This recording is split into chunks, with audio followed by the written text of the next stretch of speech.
Bom, pessoal, para essa semana a gente vai estudar o deslocamento de equilíbrio químico. Então, semana passada a gente viu o equilíbrio, que são reações reversíveis, né? Existe um sentido direto, um sentido inverso. Não existe um único sentido para a reação gerar produtos. Os próprios produtos podem voltar a ser os reagentes anteriores. Então, agora a gente vai ver como que a gente desloca, como que a gente favorece o sentido direto ou a gente favorece o sentido inverso. Para isso, existe o princípio de Le Chatelier, que é o cara que estudou essa questão do deslocamento. A gente pode deslocar basicamente de três maneiras, que é alterando a concentração, alterando a pressão do sistema, se for um sistema gasoso, ou alterando a temperatura do sistema. Então, primeiro vamos ver, em relação à variação da concentração, como que isso acontece. Você vai ver que eu escrevi três vezes a mesma equação química, que é para mim te mostrar três possibilidades aqui. Tá? Não são as únicas, mas são as três possíveis. Então, eu tenho 2 de monóxido de carbono gasoso reagindo com O2 gasoso em equilíbrio. Lembra das duas meias setas, né? Eu tenho o sentido direto e o sentido inverso, e obrigatoriamente, por convenção, o sentido direto sempre é para a direita, produzindo 2 de CO2 gasoso. Equação balanceada, bonitinho. Então vamos imaginar sempre o equilíbrio acontece em um sistema fechado, tá? Então imagina que esse sistema está fechado e eu vou lá e injeto mais CO. Então eu estou aumentando a concentração de monóxido de carbono dentro desse sistema fechado. Na hora que eu aumentar a concentração de monóxido de carbono, o equilíbrio tem que se restabelecer. E era isso que Le Chatelier falava, isso que ficou escrito, né, que ele descobriu. Que quando o equilíbrio é perturbado, as concentrações se alteram para restabelecer um novo equilíbrio, certo? Então sempre vai tender a voltar ao equilíbrio. Então se eu injetei mais de CO, quer dizer que, se você pensar nisso daqui como uma gangorra, inicialmente estava tudo balanceado, estava tudo no mesmo nível, vamos dizer assim. Na hora que eu aumentei o CO, ficou desbalanceado. Então, eu preciso formar mais de CO2 para restabelecer um novo equilíbrio. Então, nesse caso, o sentido direto, que é o sentido de formação de CO2, ele vai ser favorecido. Porque como eu injetei do lado esquerdo, desloca para o lado direito, certo? Vamos por debaixo agora. Mesma coisa, é a mesma equação química, se você olhar. A gente tem um sentido direto, que sempre é para a direita, um sentido inverso, que sempre é para a esquerda, e agora eu vou injetar nesse sistema O2. Então, eu vou aumentar a concentração de O2. Lógico que poderia acontecer as duas coisas ao mesmo tempo. Eu poderia injetar CO2 e injetar o O2 junto, né? Mas eu estou fazendo um de cada vez para você entender o que é esse restabelecer o equilíbrio. Então, aqui eu aumentei a concentração de O2. Então, se estava numa gangorra, todo mundo equilibrado, agora se eu aumentei o O2, ficou desequilibrado. Então, o que eu preciso fazer? Aumentar a produção de CO2 para restabelecer um novo equilíbrio. Então, qual é o sentido favorecido? Se deslocou aqui, aumentou na esquerda, o sentido direto também vai ser favorecido para a produção de mais CO2, restabelecendo o equilíbrio, certo? Então, perceba que nos dois exemplos, eu aumentei do lado esquerdo, então, nos dois casos, deslocou para a direita. A mesma coisa se eu estivesse reduzindo, tá? Seria uma ideia ao contrário, né? Se eu estivesse caindo a concentração de CO, eu teria que formar mais CO para poder restabelecer. Aí seria o sentido inverso. Então, tudo que eu expliquei aqui, se fosse para diminuição e não para aumento, seria do sentido inverso, seria o contrário do que eu expliquei. Certo? Agora imagina aqui, equilíbrio químico, reações reversíveis. Então, mesma equação, sentido direto, sentido inverso. E se eu aumentar a quantidade de CO2? Se eu injetar CO2 nesse sistema em equilíbrio, o que vai acontecer? Estava equilibrado, aumentei CO2, quem que ficou mais baixo agora? CO e O2, ficou mais baixo ao lado esquerdo da seta, certo? Então eu vou ter que produzir mais de CO e O2 para restabelecer o equilíbrio. Ou seja, você está comparando, a seta é o divisor para você. Você está comparando o lado esquerdo com o lado direito. Se aumenta o lado direito, desloca para a formação de mais dos produtos do lado esquerdo, que é o sentido inverso, para restabelecer o equilíbrio. Logo, depois de algum tempo, que não demora muito, isso depende da reação, mas geralmente depois de alguns segundos, o equilíbrio é restabelecido e aí um novo equilíbrio se mantém, certo? Beleza. Então essa é a ideia com relação à concentração. Aqui tem um gráfico, que inclusive é o gráfico que está na parte da teoria da sua apostila, que ele fala o seguinte, ó, considere a equação química, que também é uma equação em equilíbrio químico. Essa daqui é chamada síntese de Haber-Bosch, né? Eu já falei isso para vocês, que é a produção de amônia. Então, a partir de N2 gasoso mais hidrogênio gasoso, a gente produz amônia. Só que produção de amônia, eu estou olhando para o sentido direto. Se eu falar da decomposição da amônia, a amônia se quebrando, voltando a ter N2 e H2, aí eu vou estar olhando para o sentido inverso. E como é uma reação reversível, as duas coisas podem acontecer. Então, o que ele coloca aqui? Ele faz um eixo de concentração, olha o símbolo da concentração. Ó. Concentração por tempo, certo? E aí ele coloca como produzindo amônia inicialmente. Opa, esqueci de escrever aqui o NH3. Ó. Essa reta em preto é o NH3 gasoso, tá? Como que eu sei que inicialmente está produzindo amônia? Porque não tinha nada. Ó. Aqui é o zero, né? O encontro das duas retas é o zero. Então não tinha nada de amônia e foi aumentando a sua concentração. Já o H2 tinha uma concentração maior e foi caindo, e o N2 tinha uma concentração maior e foi caindo. Então quer dizer que inicialmente o H2 reagiu com o N2, que é esse lado esquerdo, e produziu amônia. A amônia foi surgindo aqui ao longo do tempo.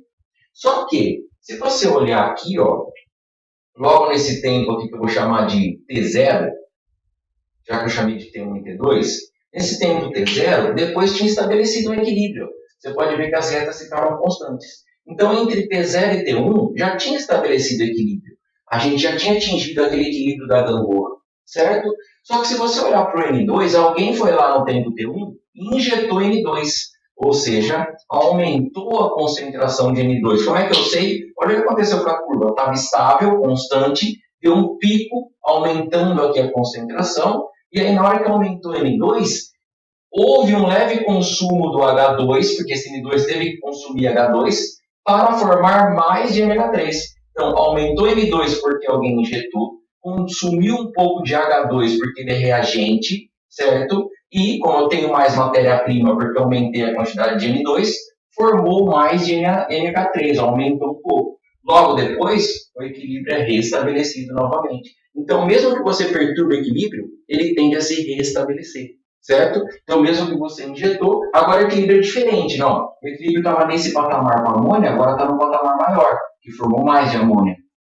O N2 estava nesse patamar de equilíbrio, foi injetado N2 e estabeleceu um novo equilíbrio no patamar maior.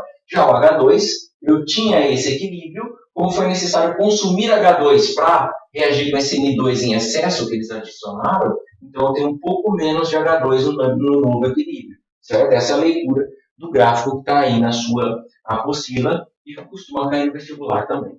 Importante aqui, ó, a constante de equilíbrio que a gente constrói, lembra que a gente constrói o KC? A gente está falando de concentração, ficaria assim, ó, constante de equilíbrio em relação à concentração é igual ao produto dividido pelos reagentes elevado ao coeficiente estequiométrico.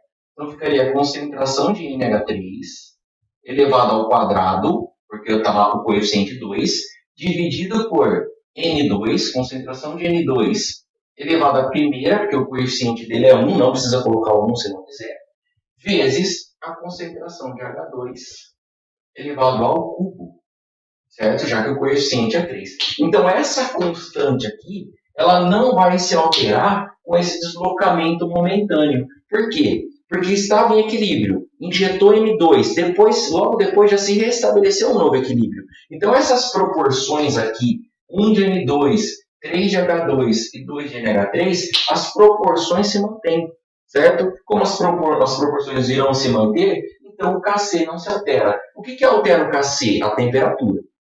Se você injetou N2 na mesma temperatura que tinha antes, então tinha que ter uma temperatura inicial e estabelecer o equilíbrio. Injetei N2, mas isso na mesma temperatura, então o Kc não muda, certo? Porque as proporções vão se manter.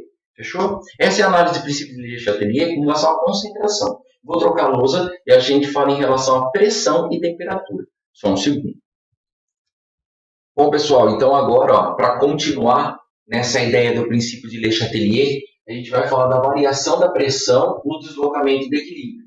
Então, o que eu tenho aqui? A equação que a gente estava trabalhando anteriormente, que é a síntese de Haber-Bosch, N2H2 produzindo amônia. Você já sabe que o sentido direto é para a direita e o sentido inverso é para a esquerda, certo? Mas como que eu analiso a variação da pressão com relação ao deslocamento do equilíbrio? Isso só pode acontecer se o sistema for gasoso. Então, todos os envolvidos estiverem no estado gasoso. Como que eu vou analisar? Segundo o Gailo Sack, que também trabalhou com essa análise, eles têm o seguinte, ó, não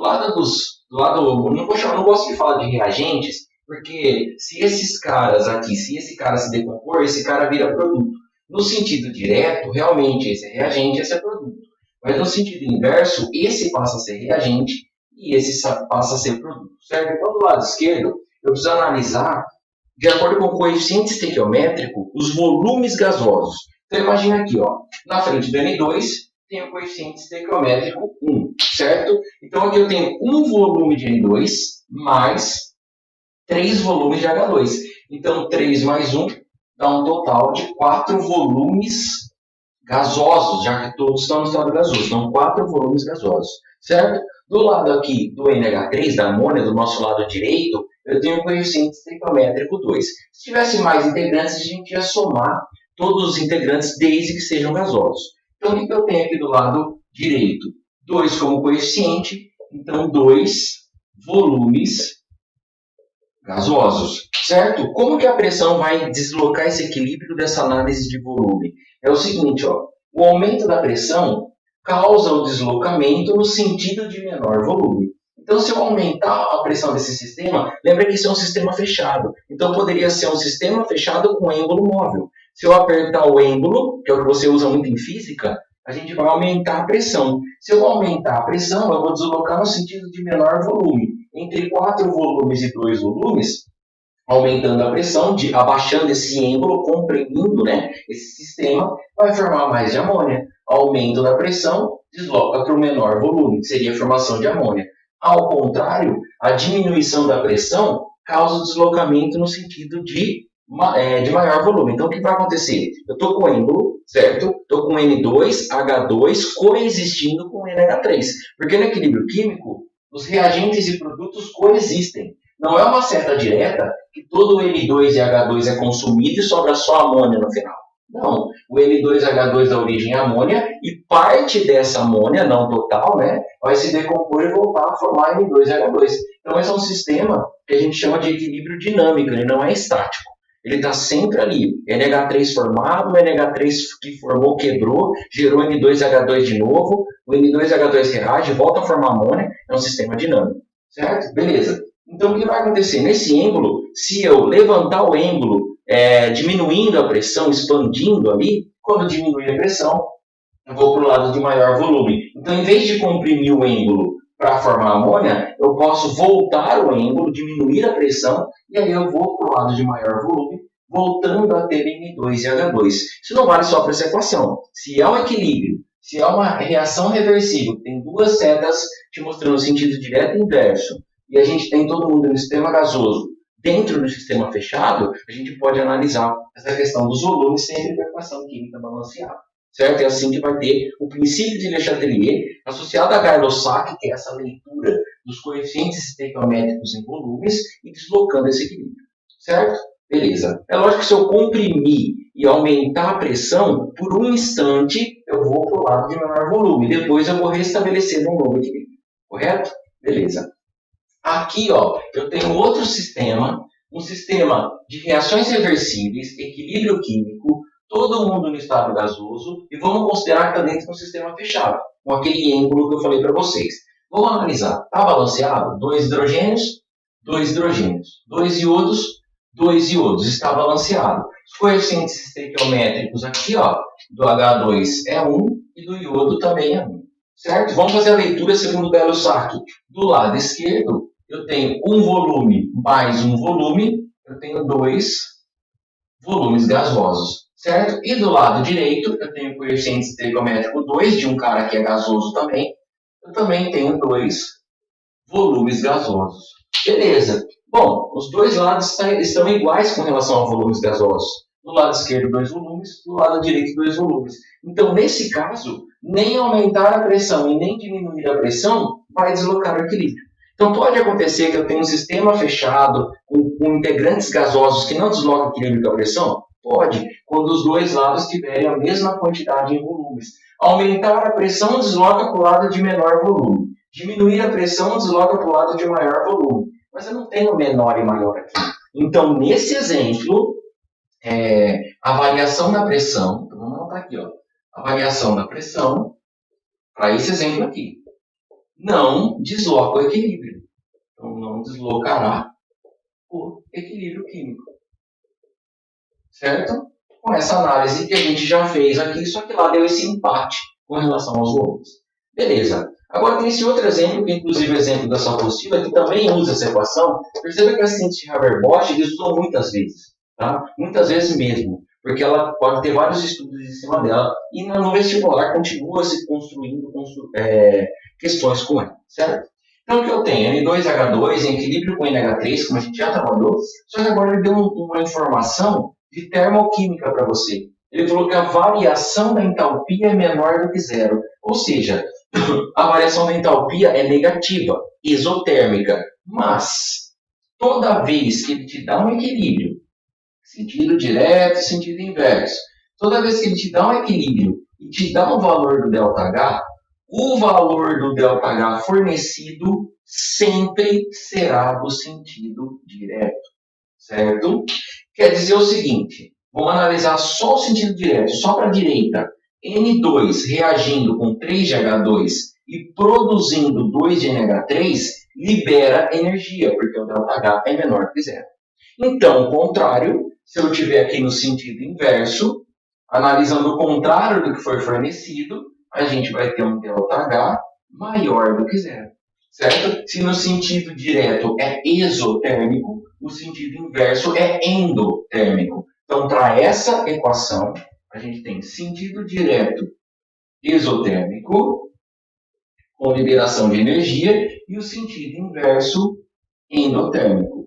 Para essa equação, vai ser sempre assim? O sentido direto sempre é exo e o inverso sempre é endo? Não, depende. Imagina que ele tivesse te dado uma equação de equilíbrio químico e tivesse um ΔH positivo, maior do que zero. O ΔH positivo maior do que zero seria do sentido direto. Foi o que eu falei, o ΔH fornecido sempre representa o sentido direto. Aí depende da equação. Vai ter umas que no sentido direto libera, que é esse caso aqui. Vai ter outras que no sentido direto vai absorver. Mas uma coisa é certa, se no sentido direto libera, no inverso absorve.